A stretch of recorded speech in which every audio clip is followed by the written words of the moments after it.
Hey, what's going on, guys? Tyler here, and I got a great question on Facebook today. I'm gonna keep the name private on this one because it's a little bit of personal information about this guy's hormones. And he made a comment. He said, my testosterone got measured at 235. Now, if you guys aren't familiar with testosterone levels, generally speaking, men are within that 200 to 1200 range. 1200 is when you're in your youth and you're jacked and you recover fast and you wake up with that morning wood every single morning, right? And when you're lower than 500, maybe 300, 200, you're starting to get to that point where you're tired, you don't recover as quick between your workouts, you get exhausted a lot more often. And so that's when you want to take some measures in order to boost that testosterone back up. So his question was, I have that last 10 to 15 pounds of fat to lose. I haven't been able to lose that last 10 to 15 pounds of fat. Got my testosterone checked. My T was at 235. I started taking testosterone with my endocrinologist and I gained 8 pounds, but I want to drop weight. What's the deal?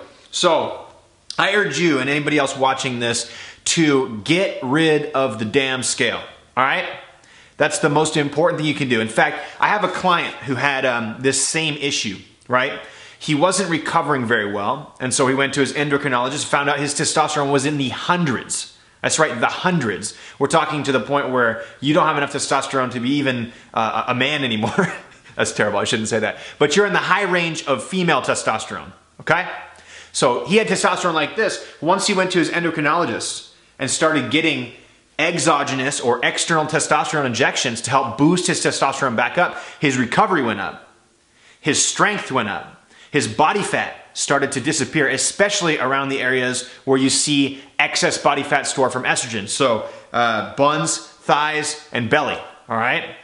And so if you have weight to lose on your buns, thighs, and belly, doing testosterone injections can be helpful, provided you're working with somebody who's keeping you in that minimum range.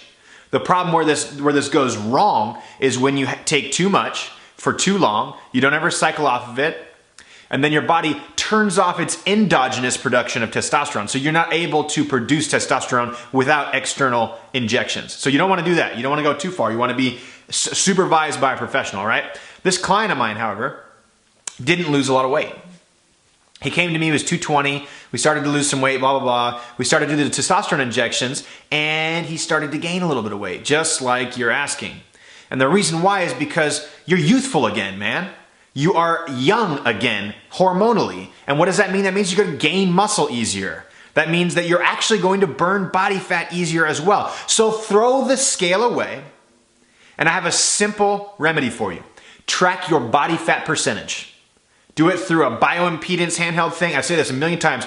Go and invest in a bod pod or a DEXA scan. Just type those into Google. Bod pod and then your city. Or DEXA scan, D-E-X-A scan, your city. Those will give you very reliable body fat percentage measurements. Do that once every month, once every 60 days. And as long as you see that percentage start dropping, right?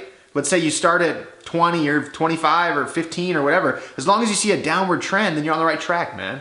But if you see a little bit of weight gain in there, don't be afraid of it. Because guess what? That might be metabolic muscle. That might be 8 pounds of muscle that will be burning more fat. And you're gonna see a transition too. The transition is gonna happen because you're gonna see the weight go up because the muscle goes up. And then when the muscle goes up, the metabolism goes up and the fat starts to come down. So give it some time. Work with your professional, give it some time, and then make sure that you're cycling off of it here and there, that you're tracking your levels, making sure you're not going outside of those ranges right there, and then work out smart. Do strength, do some high intensity conditioning, do some walking, get some sleep, eat some good food, and boom, you should be good to go. If you guys dig this video, like it, leave a comment, let me know what you think. Should you be using testosterone injections if your testosterone is way down in that 200 range or below? Otherwise, thanks for watching, and I'll see you next time.